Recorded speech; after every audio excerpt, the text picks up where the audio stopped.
Kyle asks an interesting question, and it's only one sentence. Have you ever seen diminishing returns from walking too much over time? That is really a wonderful question, because it brings us into one of the most foundational things of my life, and that's the word enough. So 5 days a week, people from all over the world come to my house and they work out with me. Okay. On Saturdays, people come to my house and we have a financial, intentional community. And it's interesting because both the financial and the physical, the question on both is enough. So when I'm going to talk for a moment, we talk about, my own throwing career. And when I finally met my hero, Glenn Passy, I still want to slap myself on the forehead, because he was the first person who really believed in enough strength as a thrower. Once you got enough, strong enough, you lifted enough, then he said, you're done. Don't keep trying to get stronger. And I mean, here you got a national champion, a school record holder, telling you this stuff. It's got to run through your head sometime. So enough. When it comes to money, one of the things that helps me very much in my life is I have this thing. It's called bumpers, from Nick Peterson. And I had these bumpers. Here's what it takes me to survive every month. Here's where I want to be comfortable.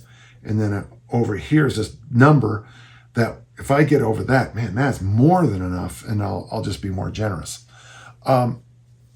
Enough. So the question you're asking, and when you get to diminishing returns, is this question you could have filled in with walking, you could have had Olympic lifting, you could have had powerlifting, you could have had bicep size, you could have, IQ, I guess. Is there a point where you just don't get any more out of? In my experience, since I've been using this pedometer, I've had 125,000 steps a day. Okay. And I noticed the next day that an opposite thing had happened for me. So I have an issue with my right ankle with arthritis. It's not bad. It's for 41 years, I threw 10 to 15,000 times the discus a year. And that means, or more actually, every time I came across the ring, all that energy, all my body weight, all landed on my right foot, and then I twisted the hell out of it. So I have some issues.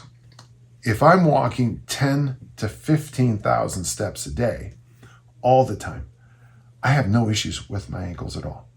In fact, of course, obviously, losing some body mass helped a lot. But when I'm in that 10 to 15, I don't get barking back from my ankle. When I get to 25,000, I wake up the next day and I get that great pop that I get, which I don't get anymore. And I guess I sort of miss it. It was a great way to stop the day. I'd curl my toes back to my ankle and it'd go crack. It sounded like a gunshot going off. Oh yeah, I'm a sexy guy. If I drop to 2,000 to 3,000 steps a day, put 40 to 50 pounds back on, the ankle would start to show up. So that would start to hurt again in the mornings. So enough goes on both sides. And that's what the concept of bumpers is.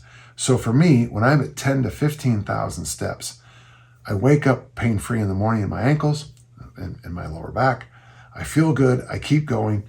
At the end of 100 days, I've accumulated, 1 million steps at least, and I feel good. I move good, and life is good. If I walk too much, it bounces. So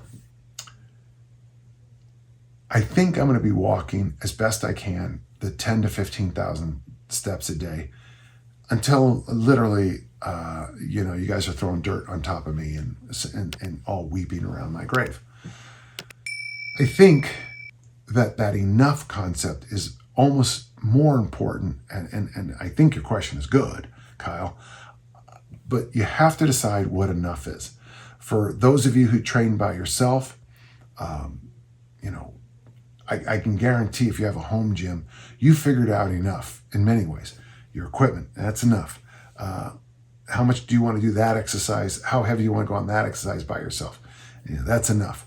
So the key for me, I would say, once you figure out you're enough, you don't have to worry about diminishing returns as much. There was a wonderful series on PBS, and hopefully PBS will still survive by the time this podcast comes out. But it was on people who hiked the Appalachian Trail. And it was interesting because the one woman said, I've already lost 65 pounds.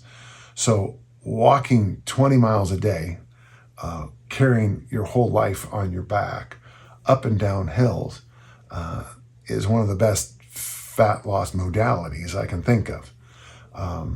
It is interesting. I would imagine that when people got back and got into their normal life, unless they really figured out some guidelines, some rails, some bumpers, I wouldn't be surprised if a whole bunch of them put it all back on, if not more. So the key would be find that lane of enough for you, and instead of worrying about diminishing returns, worry more about, I did it 100 days, and now I'm going to do it 1,000 days, and now I'm going to do 10,000 days, which, that'd be nice. All right. Thank you. Good question.